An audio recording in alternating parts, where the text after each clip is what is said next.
Not from a smoker, you just better hope that the poor won't flip. Versus I say rehearse and become a shell. It's on the clip. I'm loaded, haven't you noticed? The way I get you going, anything hotter than this will be a major explosion. I see you scoping the way my book got you out in your head. People would think that you was on that back of the year. You ain't tough enough. So try calling my bluff. You know it's rough in the cup to put on you, making you stop. But now you mad at the world when you down on your luck. Cause everything revolves at 360 degrees, even the sun. It's just a fact. I head on collision you can catch. What you know when it's me, you getting mad. So watch me now. All right, that's right. What's up? What's up, y'all? Rated U5, repping chapter 3. You know what's going on. This is U5 News Flash. Welcome back. This is episode number 6. Right now we're listening to POR, Border Rock, my brother, POR, CTB crew in the house. His track right now is called Watch Me Now.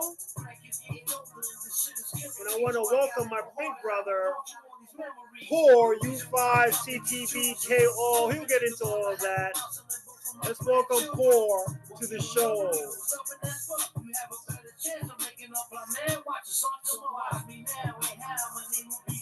All right, Poor the Rock. What's up? Welcome. My pleasure to come to the show. All right, man. Big bro, you here? Finally. Yeah, man. Oh man, I don't even know where to begin. First of all, this is like a dream come true. You know what I mean? It's not every day that I get to go and have on the show people this close, to my blood. Your blood is my blood and whatnot. And you're quite an accomplished person, and we're gonna get into all the great stuff that you've done. With your artwork, with your music, tattooing, it's been a journey. So, first of all, introduce yourself to all the folks out there that are watching this program. It's me, Paul One Rockwell from Bushwick, nevertheless, Kings Only, POR. POR. Not POOR, POR. Don't get it twisted, right? You're ready. So we're gonna go way back into your graph days, and how did this all become with you becoming involved with graffiti? I know, like, when we were growing up back in the 60s on Ditmar Street, we were out there listening to the hip hop that was emerging at that time. And we were hearing people like Curtis Blow and Jam Master Jay and all the Lovski and all those folks out there. So what was the first thing that really attracted you to graffiti and hip hop in general? Being when we was living in Myrtle Avenue in Ditmars, the train always used to pass by. So we used to always look at the train always passing by, and I'll never forget. All you used to see was OE, P13, Baby 168. Right. These were writers that came before me. And from that point on, I was trying to think of a name to pick myself. So my uncle, may he rest in peace, Uncle Ralphie, being that he was into the Phantom Laws and outlaw stuff. So I said, let me name my name as COA, Crazy Outlaw Artist. That was my first tag ever. I remember writing it on our bed when we used to sleep. Crazy when we was young.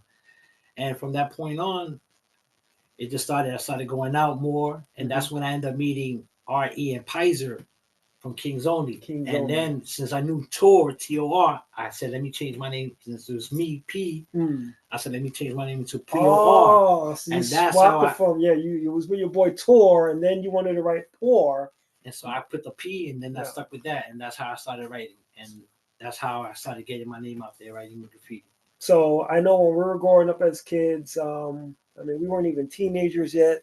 I'm talking like early 70s to late, mid 70s rather. And I think that in the house, I remember it drove me crazy. It drove me crazy to the fact that everywhere I looked, you're writing your name, you're scribbling. He was scribbling all over the place. And he had your name, like you said, on the bed, on the wall, in the kitchen, in the ink room, on my pants. Everywhere you go, it's like I'm like, what is wrong with my brother? Like, I was young, I was like maybe about 7, 8 years old, but at that time, I'm thinking, what is going on? This guy's writing all over the place. So Ditmars was just a one block. Ditmar Street was a really close knit community. It was just one block. Everyone knew each other, whatnot. And when we started hitting, I believe it was like 1979, we had the blizzard, the big blizzard that hit New York 77. City, 77, the big blizzard. Never had a blizzard like that ever since, that huge. And so you said you met up with Pizer, And RE. RE, may rest in peace. Both of them made rest in peace. And so they're the ones that got you into the graph? Into going bombing. And that's when I started going with them, going to the trains. And I never once went into the tunnel, so I went with them for the first time. The first tunnel we went to was Grant Avenue on A-Line because our Pizer lived out there in that area. No kidding. So from there, we went to the tunnel, and that's when I ended up meeting a writer called Conan. We didn't know, we thought they was work bums. Right. So we running because I didn't know nothing about it. It was my first time. I rolled over the floor, all the gravel inside the tunnel. Oh. And I was like, I'm not going to do this no more. But it was so fascinating that it was the drilling that made me want more. Right. Especially leaving my name inside a train, just taking the tag and then seeing all these other writers and started bombing everywhere. And that's how I started getting my name, was getting known. People started seeing our name, Kings Only, Pizer, R.E., Paul. It was just us three. Right. Now, one thing I always remember was these guys coming into the house, and you guys are creating with the big Garvey ink and the Xerox paper. You mix it all together and make these ridiculous concoctions of ink and go out there writing your name. I remember the first time when I rode on the L train and I started seeing your name, the POR tag inside. Like, I was like, that's my brother. And I'm looking and I'm going through the car and I'm like, I can't believe this. You know, when did he do this? You know, why is he doing this? And also with PZ, when he started taking tests with the really thick spray cans with the PZ inside. Oh my gosh, KO crew. I don't know if the original KO crew, any of the remnants of the KO Kings Only crew is still around, but shout out to the KO crew, whatnot. And so, also shout out to MOG, Bus, and Jazz. See how everybody's doing as well. Yeah, Buster and Jazz, huh? What about, so what was the relationship between, you know, the KO crew and the CTB? Okay, being that when we had moved from Ditmars, we had went to Wilson Avenue, we had moved. So I was taking tags all around that area since we moved out there. And I bumped into Meteor, which had lived on Bushwick, on the corner of Bushwick and Jeff. Oh. And he took me to his house. That's when I met CTB. That's when I met with LE. And then they had that Crew City Top His Mamas. And then I got with them. Oh. Since RE had, at that time, Pizer had just passed away. After RE was still alive. So I started being more with LE and Meteor, and we was just always hanging out together, going bombing. With them, the adventure began. After when I got with them, was the adventure started. Meeting all you put on your graffiti cape when you're out there, huh? Oh my God, he had other writers. We was having war with other writers, and I didn't know nothing about this. At one time, I was sitting on there getting slashed, and I'm writing over these writers too. And then all of a sudden, they said, let's make a date. We're gonna meet each other, and we didn't know. Because that's when RTW was real strong, when NE and them was real strong. A lot of people was having a lot of war with them because they were from Coney Island area. Right, all the way out there. And why did you have beef with that crew? Because they were so far out there. We're in Brooklyn. I ended up going to meet a girl at one of the projects over there. Had no clue where the hell I was at. I didn't even know they was from there. And the ghost yard was out there. I didn't know nothing. And I take a tag on inside the project building. Right. Somebody noticed it, and all of a sudden there was like 17 guys chasing me. I'm running to the train station, bananas. But it was crazy, and that's how I started learning about all of this war. It was real serious. Yeah, RTW. So, you know, back in Brooklyn, before we moved over and transitioned from Ditmar Street to Wilson Avenue, right here we are in 1980. I remember it was a winter. We were in a winter time. We were moving. In a kind of a forced move from one spot to another. Here we are on Wilson Avenue, still in Bushwick, but it was like a different world, right? It was like a different Bushwick. It was totally different. It wasn't like, like the Bushwick we grew up in, everything was kind of like hunky-dory. Everyone was like, you know, very, very sociable with each other. And now we're over here in the other side of Bushwick, and it was kind of seedy, kind of like, you know, a lot of, you know, gang activity and drugs being, you know, sold all over the place. And you know, so how, you know, at that point, it was probably about 1980, I believe. So how did, you know, what was that shock to you? What was the shock and awe that, how did it affect you? It did affect me by a lot. for the most part, being I was young and I wanted to know more what was going on in the street. So I started hanging out more in the street, and I started getting involved with the wrong people, not knowing that they was wrong. You just thought it was fun because we was young, we were naive to what was going on. And in my life, it was something I had to experience to see to get to where I'm at now, because my journey has been a real crucial one with the graffiti and my art, and as far as the singing. Right.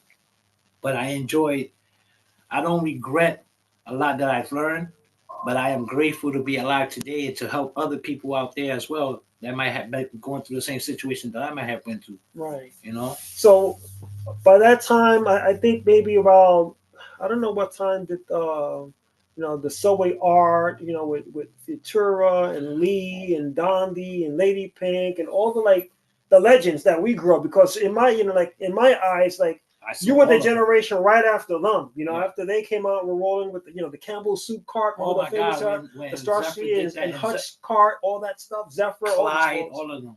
The Yeah. whole cars, that's when the graph was really getting worldwide. But then when we started noticing that they was painting the cars, Right. it used to crush us because we put in our hard work into doing these masterpieces to Right. ourselves. And then to come the very next day, you might see it one day, the next day is buffed out. So how did you feel when you first saw your tags or your throwies? Because everyone loved your throw. I loved your throwies, your poor throwies.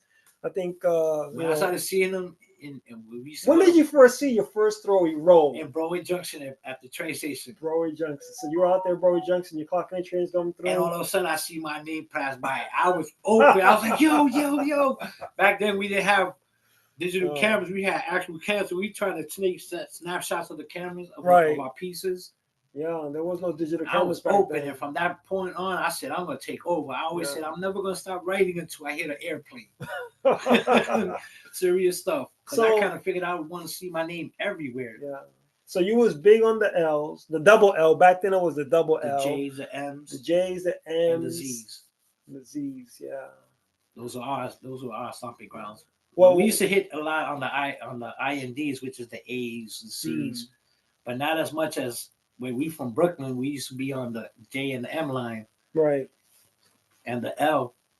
Well, we're gonna go and play another track, and after we play it, I want to just find out like what really prompted you to go and write this song. This one's going to be called. Let's see, the second track you've got here. Yeah, this one is Wicked With It. Wicked With It. All right, so let's check out this track, guys. Let's see.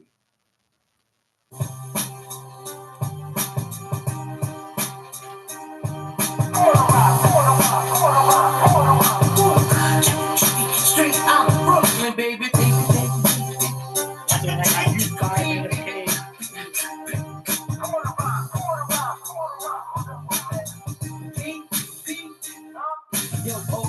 Come now when you hear me double up, you better be careful. Yes, I see that I'm calling your bluff. Look, how I expose all these ungrateful fucks. You can't take shit serious and take, cause if you're making it up, you can feel the heat from the flow, feel the heat from the blast. You're passing up information, I'm thinking it's you from the back, keep sleeping.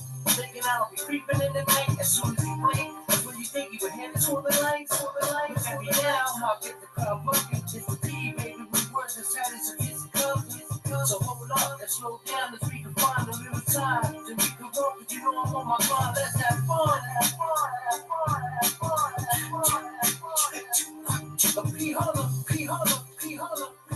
Let's get to the beat. You know you rockin' this King zone. You rockin'. Let's have fun. Time, cause I'm on my grind.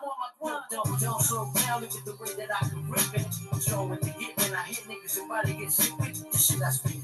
Niggas can't understand the way that I flow. I can't stop, but you just don't really know all the pain that I sustain in my heart. They could rip it apart. I've been fine spots in my heart that think that I was giving it out. They were thinking I made it out. When I'm up in my house, I'm playing what? So when I hope you say that they not blow my brains out. Maybe I'm bugging. They can say that I'm loco. For that crazy shit, that kid is going So slow down, baby. I'm about to go crazy. Cause like me, I'm just the one and only. When I'm smoking that haze, I'm so wicked with it. Yeah, that's what's up. That's That's my big brother, Poor KO. I'm in the house. This is U5 News Flash, episode 6. Yeah, Sugar Hill, you know. Now, that's right, Sugar Hill up in the Heights. You know. What I want to do now, if I may, is I want to go and send a strong shout out to and promote actually some products from these folks.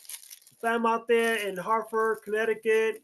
This is Rich Bars. That's right. You've seen some of their products online on Facebook, and I'm about to go and show you folks a little bit of what they offer. And we got a clip over here from my cousin that's promoting the Rich Bar. So listen for yourself. Check this out, folks. Rich Bars.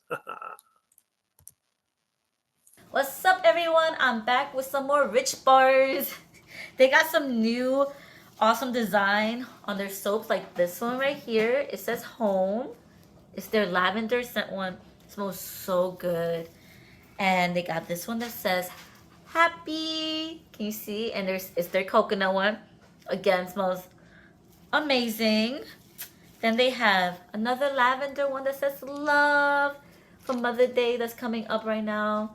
I think your moms would love this so much. And then they have this other one that says family, and it's a mixture of both, so it's really cool.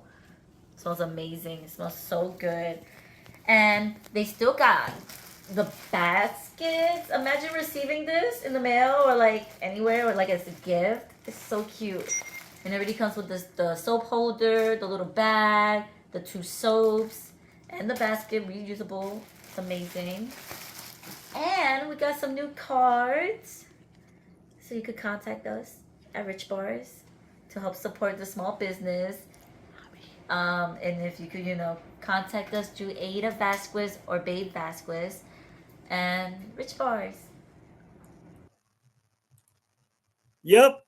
So support the small businesses, guys. I mean, Rich Bars, they come a long way.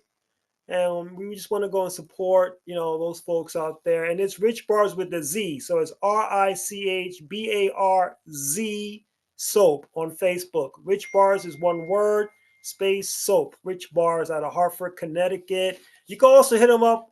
Their email address is richbars01@gmail.com. Once again, that's richbars with a Z, 01@gmail.com. And while we're at it, we also want to go and recognize another product. We've got, if you guys are getting ready, or you guys are getting ready to have your Thanksgiving meals, obviously. So what you want to do is check out some of these fantastic Coquito products. Look at that. You've got these drinks are made by Cocina Taina Catering, and their number is 860-817-6527. Once again, Cocina Taina Catering out there in Hartford, Connecticut. Just ask for Josie. Tell them I sent you, and go grab yourself a bottle. They got pumpkin spice. They got strawberry and traditional coquitos. If you're Boricua, you need to go and grab yourself a bottle or 2. Make it happen, guys. That's what's up. So getting back to this interview. This interview is fantastic with Poor. So Poor, let's go and pick up where we left off. How about what's a good topic to talk about? I think the artwork, the art scene. All right, so let's talk about the art scene, whatnot. Obviously, we've seen a lot of people in Bushwick growing up. You've seen OE. I mean, did you knew OE? I got to meet him. You got to meet I him. got to meet him once. Yeah, OE, Baby 168 was on the way. Baby 168, Rio. It was a whole crew of them. They used to live right around the corner from us. How about PF? Oh my God, Andre! I remember PF. PF Stomps. And then you had all the SR, the regular fellas, SR, RI. PG, may he rest in peace. Definitely give a shout out to those who were Fallen Angels, Sony, Slick. That's right. Definitely them. Yeah. We got R.E. Pizer as well. And it's interesting because, like when you were scribbling on the walls in the house and then you started writing all over. I'm walking to the train station, the Halsey, and every block I'm seeing Poor here. pour all over the place. I'm like, Mom needs to go to work, and she see your name, and she come back and give you a heck or whatnot. He's killing Bushwick. And I don't know. For me, it was like something that it's kind of interesting because the dynamic, we're brothers. You doing your own thing, I'm doing mine. I was a nerd. I was a bookworm. I was home just just trying to make sense of it all. And even though our age difference is not great, it's just a year. But even that in itself, your crowd was your crowd. I never really mixed with them. I never really mixed or interacted with much of the folks that you hung out with. But you got involved with Graph. I thought, like, I'm never going to get involved with it. And guess what happens? You're a product of your environment, right?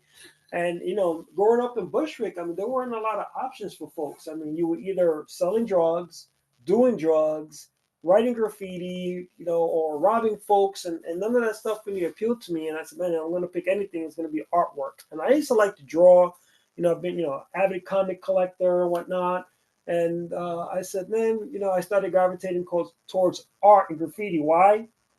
Not so much that I approved of the notion of writing on people's walls and that sort of thing, but I was an artist myself.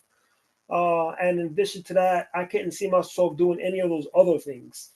And so when, in 1987, when U5 started, U5, crew, back in 87, even though our crew was large as well, and you guys preceded us and you guys had all the fame. I remember even to this day, remember the cart with all the PZ throw-ups one after another. PZ, he did the triple decker. It was like crazy. The triple decker he did. And so that was pretty interesting. But even then, like, our crews never got together and did like we never went out and did artwork together. It was kind of interesting about at that time. I think we was falling off with we still was with the Graph, but we started going to clubbing. That's when the dance music was coming out. So at that time, around 85, 86 is when I was going a lot clubbing. I started with the dancing. That's how I got into music. Right. And I remember always going to like Gotham's West and Ones.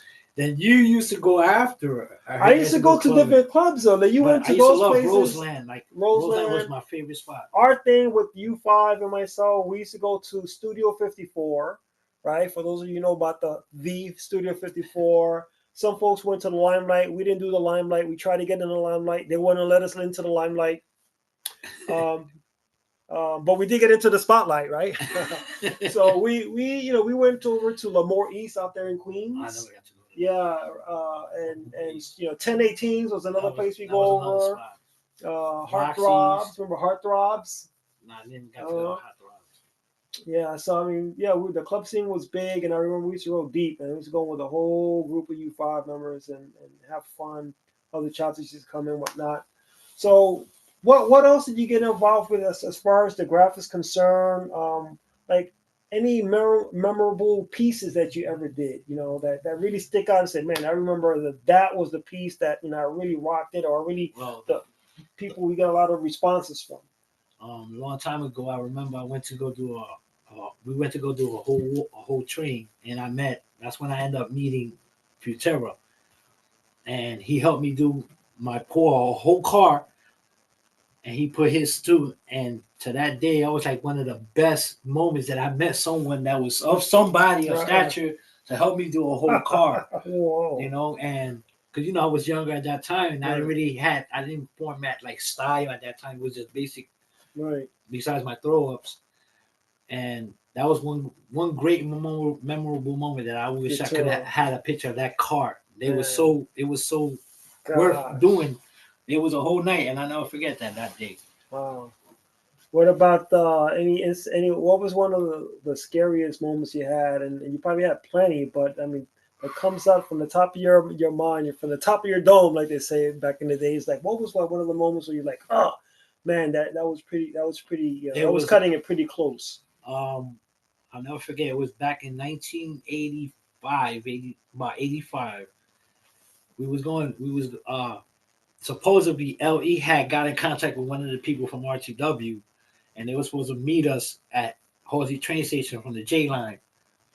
Well, thank God that we was on the other side, because they ended up coming, and there was a writer from RTW called July Bo. He came with two rock wilders. I'll never forget. So we all climbing on top to escape Oh because there was so many of them. Oh, We didn't know what to do. We sliding down the back of the train station running, and they laughing at us, but we trying to get away because it was just 5 of us. oh.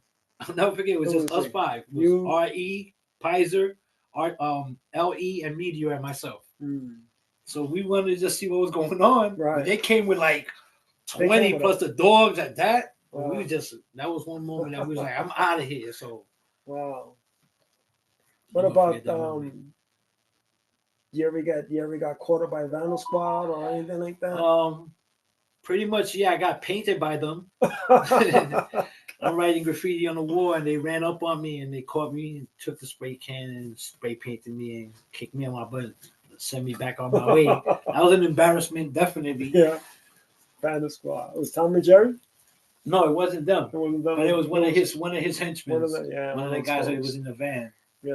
But those were good moments from growing up writing, and these are things I would never want to ever forget, because it's what makes you who you are, and people to know who you are as well. Yeah. So what you think about like the transition from the trains to the streets when they finished cleaning up the trains? It did too. It was kind of it did hurt, because that was something that when you put on the train, people could get to see the work that you've done and other people's as well. So when that stopped, and we started having to do more stuff in the street, it was pretty much it was crazy at that time, because it was writing all over the place. Everybody was trying to get their name known. Yeah, you know? highways, especially too. Everywhere. Oh my God, PJ and everybody was just trying to find some way to get their name put out. They didn't care how far you went, but we accomplished, because look at Graph now. Now you see more murals are being put up constantly, and you got to give a big shout out to BFC, to my boy CO. So that's one thing, because they doing their thing pretty much almost every month. They're always doing something in Queens, in East New York, and all that. So yeah, shout out to those folks at and Demon and all those guys. Yeah, that's what's up. I'm gonna name some graffiti writers. If you ever interacted with these folks, just say something about them, knew them, loved their art, or didn't know them, or loved their art, or whatever. Just gonna go down a quick list right here. Tracy 168. No, I never met him. Baby. Knew him well. Blade. No. Taki. No, I never met them. Dust. Duster? Definitely. What do you think about Duster? He was a good artist. Back in the days, yeah. He was killing it, right? Even though he was everywhere. He didn't care. He didn't care. J.A. The one and only. Troublemaker. Ghost. Hated him.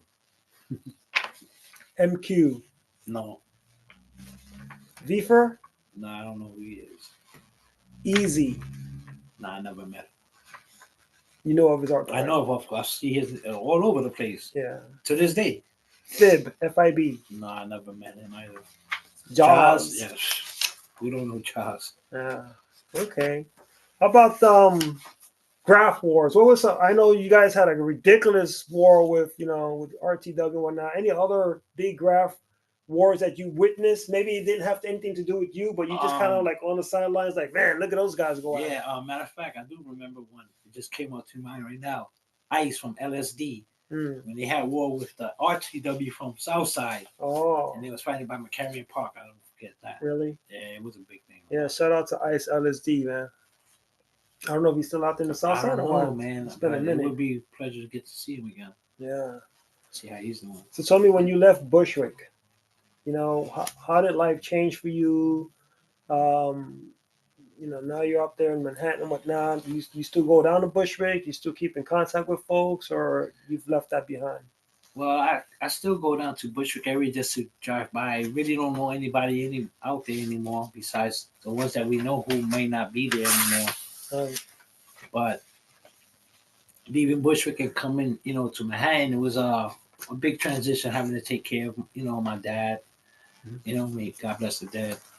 Yeah, and it was well worth it, because it made me become a better man as far as understanding, the responsibilities that they went through to take care of us that we never really realized when we was growing up. You didn't ever think about the responsibilities in that aspect. Yeah. So that helped me, and from that point on, you know, we got closer. Right. You know, in that way, we got closer. It was a tough time for us. 2018. I remember we had just wrapped up our U5 reunion, which we took Dad over to. We cut a cake for him. Cut a cake for him there. Then we headed over to Massachusetts. We took a drive up there to Massachusetts. Spent some time with folks up there, and then later on, 2018, and he passed. And it's it's a big loss for us, So, but we continue to do the best we can, and I'm glad that you're mended the relationship with your own son Davian, and seeing Davian and my grandkids Jr. as well. Yeah, shout out to our nephew Davian, and to my granddaughter Kiara. Yeah. And my little grandson DJ. Yeah. Big shout out, and my son as well. Yeah. But, so from that point on, I started getting back into my music because I was isolated, staying home alone. Right. And so I just started listening to music, and since I've always been fond of music and always was well known for writing, I just started working on some songs because I was trying to get closer with my son. Good. Make him get a better understanding of who I am. Right. And that's how I came out with my first song, and Watch Me Now. Yeah. And I wanted to show people that, because a lot of people, this happens with everybody, you're always going to have people who don't like you, who don't even know you, and they just get a perception of just my appearance, and I wanted people to see, I wanted to leave a mark before anything was to happen. I wanted to leave something behind so people could be like, wow, I remember that was Junito, that was Paul, Right.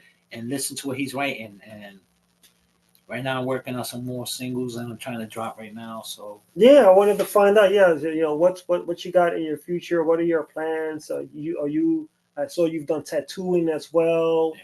You've done the singing now, and you got a book in the works. You're working on a book or what? Well, to be honest with you, everybody told me I definitely could get a book going because I definitely have a lot. I could definitely, that might be something I could probably work on. I mean, knock on wood, never know what can happen tomorrow.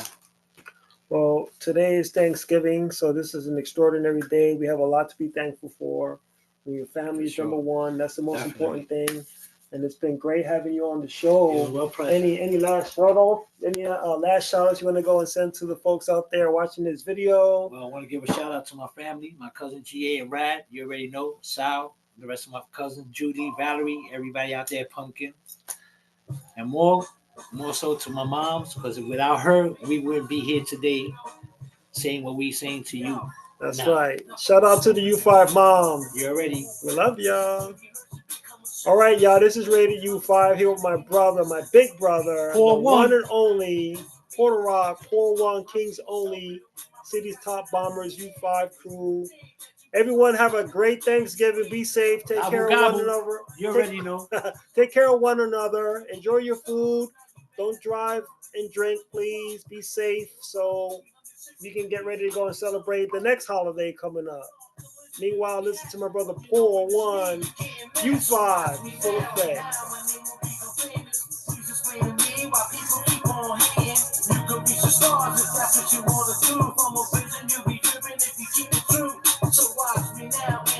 Where you had that paper at?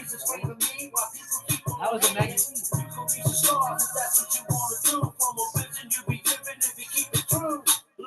Life is hard, which we start by the rhythm. Only wishing I could tell my son how much I really miss him. Frank is getting older and this shit is killing me, so I gotta go hard as I hold on to all these memories. The reason why I'm dropping these jewels is I'm still living in the love I have for Mouse and both for my grandchildren. Well, you don't know me, go stubborn as fuck. You have a better chance of making up my man. Watch the sun, so watch me now and how my name will become famous. Please explain to me why people keep on hating. You could reach the stars if that's what you want to do. From a vision, you'll be driven if you keep it true. So watch me now and